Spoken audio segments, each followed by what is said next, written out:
QuickBooks will then confirm it saved a copy of the backup. I can select OK, and it will then take me back to the main homepage of QuickBooks. Let's now have a look at our next section, which is setting up users. Security and control have always been basic functions of almost every accounting information system. Access to QuickBooks can be limited to authorized users. Each user should have a unique username and password. Users may be limited to specific areas of QuickBooks, and certain functionality may be limited or prohibited on a user-by-user basis. Until users are set up QuickBooks, any person who accesses the data file will have full admin user access to all data, transactions, and reports. The default user is admin. They have full access to the system. Now, please note there is only one admin. Therefore, it is vital that you set up separate user ID and passwords for each user who will be accessing QuickBooks. If you do not, the audit trail will show what was done and when, but not by who. The admin user will even set up their own named user for themselves. Therefore, the admin user will never be used for data entry. Let's create our user. To do this, I would go to Company. I would then select Set Up Users and Passwords and select Set Up Users. I need to log in as a QuickBooks administrator, so therefore I would enter in my password and select OK. I'm then entered with the following box, which is called User List. Now what I can do here is I can add in my user, edit my user, or delete users from this section. I'm going to create an additional user, so therefore I select Add User, and another wizard will appear. So from here, I need to enter in their name and password.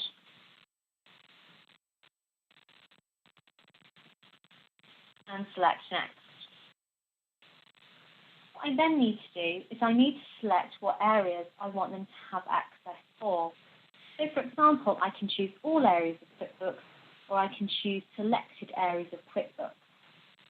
I'm going to choose the second option today, which is selected areas, and press Next.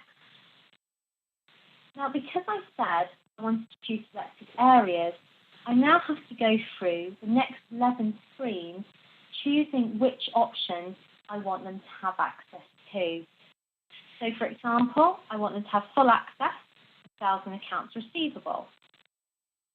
Likewise, purchase and accounts payable, banking and credit cards, stock. However, when it comes to time tracking, I'm only going to give them selected access areas. When I press Next, I can then choose whether I want them to have no access or full access to payroll. I'm going to choose a No. Click on Next. I'm going to give them full access to the VAT options, full access to sensitive accounting activities, full access to sensitive financial reporting. I can also give them the option to change or deleting transactions. And then finally, I'm provided with a summary screen of the different options that I've chosen there as well. As you can see, I can choose the appropriate options for the user. At this point in the summary, I can then go back and amend any of these options. Alternatively, I can press Finish, and you'll see that my user has then been added in there for me.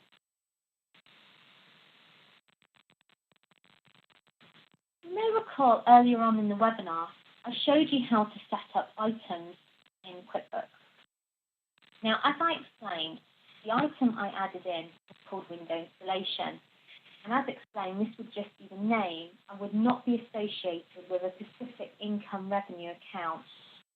I'm now going to show you how to edit these.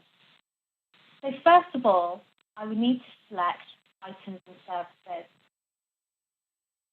You can then see in my window, I have an option at the very top which says window installation. Now to edit this, I would need to highlight it as shown. I would then need to go to the bottom left and press item. I then select edit item,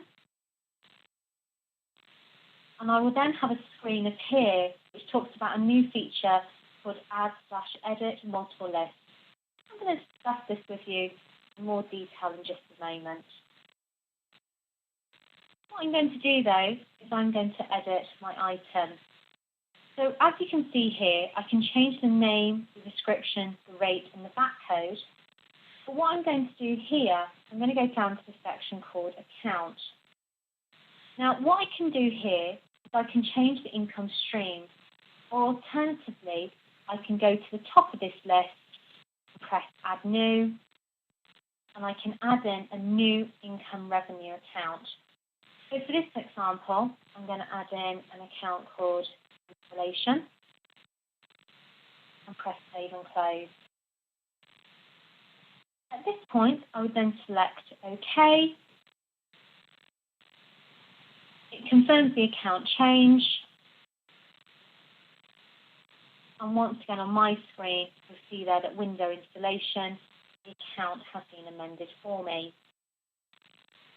Now, if it's an item that I want to track perpetually, for example, a stock item that I will buy from a supplier and sell to a customer, I will also need to specify cost of goods sold account. Now, in order for QuickBooks to track perpetual stock, you need to make sure you are buying and selling the same item. So a revenue and cost of goods sold account needs to be associated with that same item. Just a moment ago, we had a box appear about a new feature called add/edit multiple lists. I'm now going to go through this process with you. If after creating a company file by using either Express Start or Advanced Setup, you may have a list of names, for example, items, suppliers, customer jobs, which you would like to import into QuickBooks. There is a new feature of activating this. For each list, you need to start with that particular list in QuickBooks. So, for example, suppliers. For this, I select the suppliers option. I would then select New Supplier, and I choose the option Add Multiple Suppliers. I then have the Add/Edit Multiple List entries will appear, at which point you may copy and paste the columns from your source data into the appropriate columns of the window. In fact, you can also select Customize columns here to add, remove or reposition the columns you want to use. For today though, I'm going to copy and paste from Excel and enter in my suppliers. I would open up my Excel spreadsheet. I would copy my suppliers, press and copy, and I go back into QuickBooks. I can then paste these options here. As you can then see, this supplier has been entered into QuickBooks for me. This is a really quick and easy process. You can also follow this process for customers by selecting the customer icon, and finally items by selecting list and then selecting the item there. I can then press Save Changes. QuickBooks will confirm that one supplier record has been saved, and I can then select Close. As you can see on my screen, that supplier for Southern Electric has been entered there for me.